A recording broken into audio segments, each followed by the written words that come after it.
Howdy folks, I'm Glossy Glory of the Snow, gloomily glaring at giddy geraniums. I'm Amber. And here are more giddy geraniums for us to glare at. You know why? Because geraniums are evil.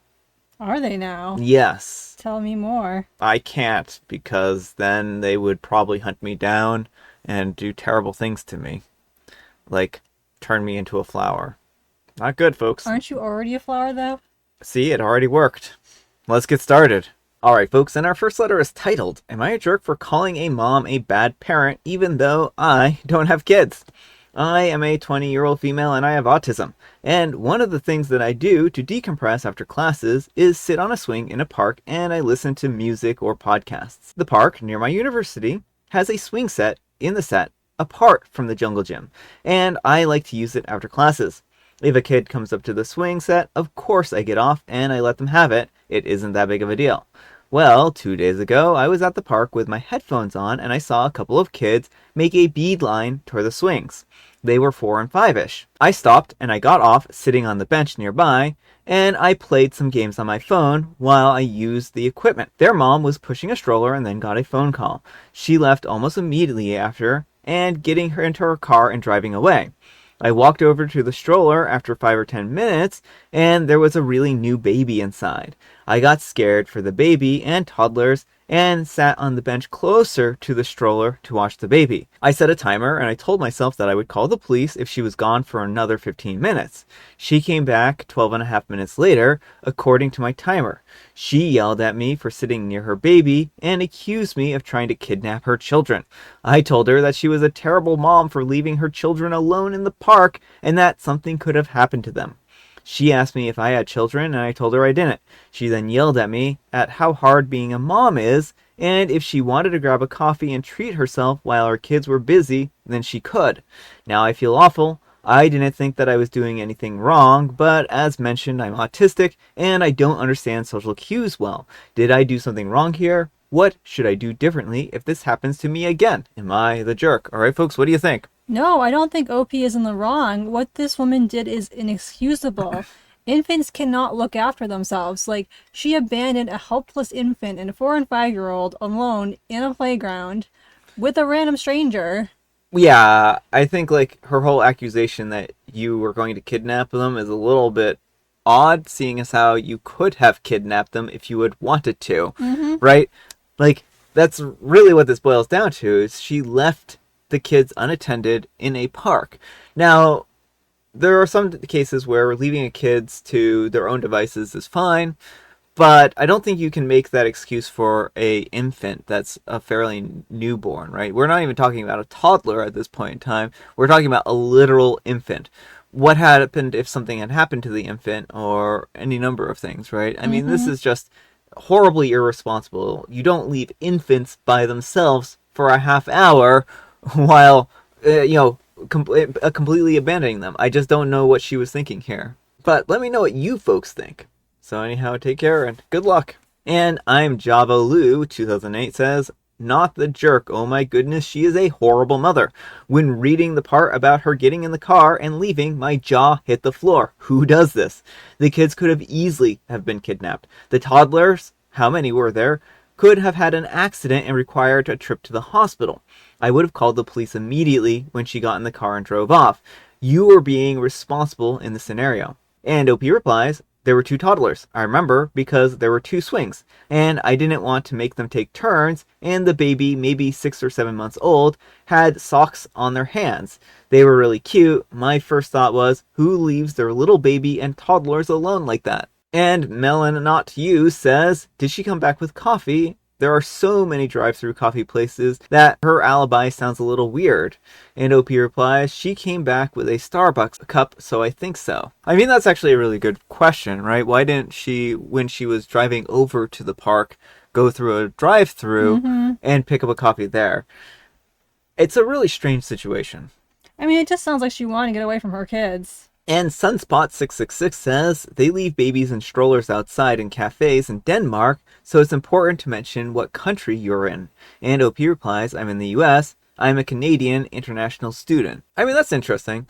I think that, again, like, it does depend on a lot of factors and about whether or not it's socially acceptable. And I think the question is it safe to do in Denmark, right? Right. I mean, it's certainly, I would not say it is safe here to leave an infant in a stroller unattended. All right, folks, and our next letter is titled, Am I a Jerk for Telling My Daughter My Husband Won't Watch Her Kids When She Had a Medical Emergency? My daughter, a 29-year-old female, had her third baby a couple of months ago, and everything seemed fine. A couple of weeks ago, she called me, a 54-year-old female, and she was crying. I asked her what was wrong, and she said that she had to go back to the hospital she gave birth at because she was having 9 out of 10 pain in her uterus. I asked her if it could be her birth control, and she said she wasn't sure, but that she had called her OB, and they wanted her to be seen at the hospital. She asked if my husband, a 53-year-old male, was available to watch the kids so her husband could take her since my husband is currently unemployed. I told her I didn't know what her dad was up to, but that there was no way he was taking 3 kids, it just wasn't happening. She went quiet for a bit, and I suggested that they all take the kids. She went quiet for a bit, and I suggested that she takes all of the kids. A 4-year-old male, a 2-year-old male, and a newborn. And she just go in, and they wait for her in the car while she gets checked. She then said, never mind, I'll just figure it out, and then hung up, and I tried calling her back, but she ignored my calls. Apparently, she found a neighbor who would watch the older 2 while they took the baby with them. They checked her out, and it turns out that she had 3 cysts on her ovaries, 1 on her left and 2 on her right, and that's what was causing her pain. I told her that I was glad that she found out what was wrong, and she just gave me a short, yeah, me too, and hasn't really been talking to us much since. I think that she's upset that I told her no on my husband's behalf, but watching 3 kids is too much on him, and I don't feel she's entitled for us to watch all 3 of her kids on such short notice. Am I the jerk? All right, folks, what do you think? Yes, you're the jerk. I mean, short notice, it's a medical emergency. Should she schedule her pain the next time? Oh, I'll have a 9 out of 10 pain flare on Thursday if that's convenient for you.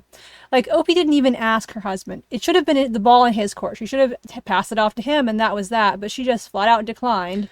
Yeah, I mean, I think that she should have at least given the husband the option of watching the kids. I think that Opie's expectations are a little off here, given that this was a medical emergency and the doctors had told her to come into the hospital. Generally, if doctors are telling you to go into the hospital, it's not something to be taken lightly. Mm-hmm. Now, as for whether or not the parents are required to watch the kids, no, I mean, they aren't required to watch the kids. They are OP's children, and OP does have to figure out how to make sure that they're taken care of. But with that said, OP can't expect her daughter to be happy about it and be like, oh yeah, this is happy-go-lucky, just fine type of thing. I know I was suffering and in great deals of pain and having a medical emergency, and you didn't care, is really what it comes across, right? Mm-hmm. So I think that OP might be in for low contact, really. But let me know what you folks think. So anyhow, take care and good luck. And Miss Finch O'Dare says, maybe ask her to schedule her cysts with you in the future so you aren't inconvenienced by a medical emergency. And Blazing Sunflower Land says, please thoughtfully schedule your medical emergencies in the future. And Kimby CBFH says, she would have known to pre-book an experienced babysitter for the time when she had to go to the hospital. What was she thinking? Sarcasm. OP is definitely the jerk. And 37 Plants says, why did you put quotes around emergency? And Little Young Leo says, because OP is a jerk. And Overanalyze says, I have to believe this is rage bait. No way anyone would recommend a newborn waiting in the car. Edit, well, I just lost my faith in humanity. I had no idea this was so common. Apparently, this happens often enough. And I mean, we just read a story about like a parent abandoning their kids in the park, right? Well, I mean, and that's the other thing too, is the mom seemed totally unconcerned that Opie have someone there to support her. Oh yeah, he and the kids can just wait in the car and you can go in by yourself. Like, this is a scary time. She's in a lot of pain. Yeah. She probably wanted her partner to be there with her. Yeah. All right, folks, and our next letter is titled, Am I the jerk for wanting my girlfriend to pay for half of my phone bill? Throw away because I feel like no one will be on my side. My girlfriend and I visited her grandparents in Canada, along with visiting Banff and Waterton National Park. My girlfriend knows way more about Canada than me, and when we were planning the trip, she told me to get a prepaid SIM card for Canada, as billing rates from the US carriers are higher. I said that I don't need it, as my carrier offered a flat rate to visit pretty much any country. She shrugged and didn't say anything more about it. My girlfriend also uses the same carrier and didn't tell me that the carrier costs $15 a day to use this feature. So, in the 2 weeks that we were there, I got an extra $210 on my phone bill, which I'm shocked about. I phoned the carrier, and they said that it was expected, and when I fumed my girlfriend, she said it was in the fine print.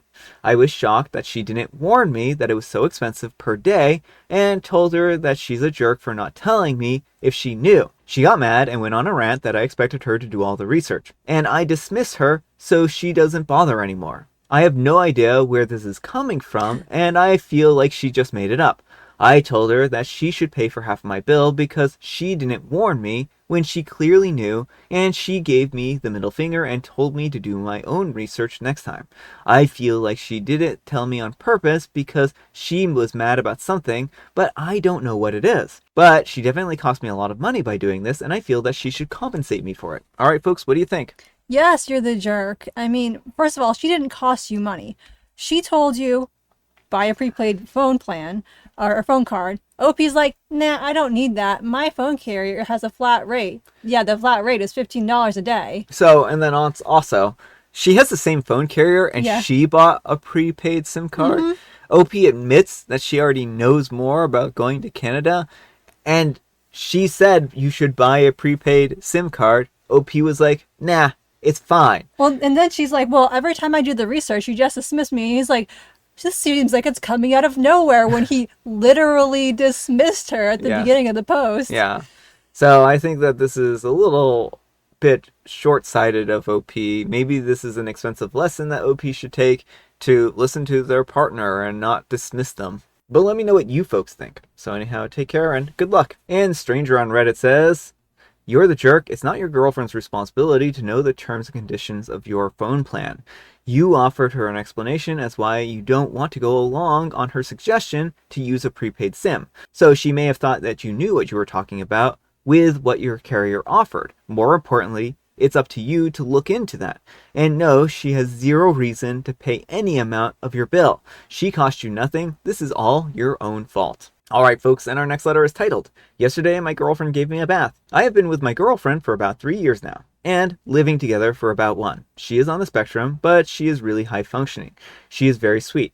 I will admit that there were some challenges in the beginning, since I had never really known anyone on the spectrum, let alone dated one, but she was very nice and accommodating and got me up to speed. If I want to go out, she has me send her the menu so that she can think about it for a little while about what she wants to order. She used to not go to the movies, but we found going to the earlier screenings of the day or waiting a few weeks meant a lot less people, which made it more enjoyable for her. She's very direct, and it's honestly kind of wonderful. She does not mask her feelings. If something is bothering her, she'll voice it aloud. She's a great communicator. Work has been really stressing me out these last few weeks. New efficiency metrics are some BS, and it's taken a toll on me. I was working late a lot, so I wasn't able to go to the gym as much. My morale has been in the toilet. When I got home yesterday, I ended up collapsing on the couch. I felt my girlfriend sit next to me and stroke my hair. I got up and gave her a hug. She told me that she knows that I've been stressed out and she wants to do something for me. She asked if she could draw me a bath. I was kind of surprised by the idea, but I said sure. She went to the bathroom and got the water going before going to our bedroom and fetching me a set of pajamas and walking me to the bathroom. She had me undress and get in, then she sat on the rim of the tub and washed me. She ended up talking about her day at work while lathering my hair. It was heaven. Afterwards, she helped me towel dry and put my dirty clothes in a hamper and made me a quick dinner. That was maybe the most romantic thing that anyone has ever done for me. I have never felt so loved. I might marry her. All right, folks, what do you think? Aw, that's such a sweet story. I'm glad that they found a great way to communicate and support each other. You know, we often have a lot of stories that are just negative and bad and shows relationships that are just not very good. And I think it's important to show that, there are honestly good happy relationships out there. Mm-hmm. But let me know what you folks think. So anyhow, take care and good luck. All right, folks, it is tea time. Grab your beverages of choice. I've got some tea right here, and Amber, she allegedly has a joke, but we all know it's just Jovial Bob Stein's mad ravings. Did the cow have a good vacation? The cow had a very spotty vacation. No, it was an utter disaster. I guess so. That wasn't actually terrible. And I have Earl Grey. All right, folks, that's all the time we have for today. Thank you so much for watching. Happy, terrific Tuesday, folks. I can't believe it. We're getting almost to the halfway point of the week. Amber, we need some kind of moral advice and or guidance. And please, have it on abandoning babies. Don't. Yeah, don't abandon babies. It's not a great idea. Thanks so much for watching, and we'll see you all tomorrow. Bye.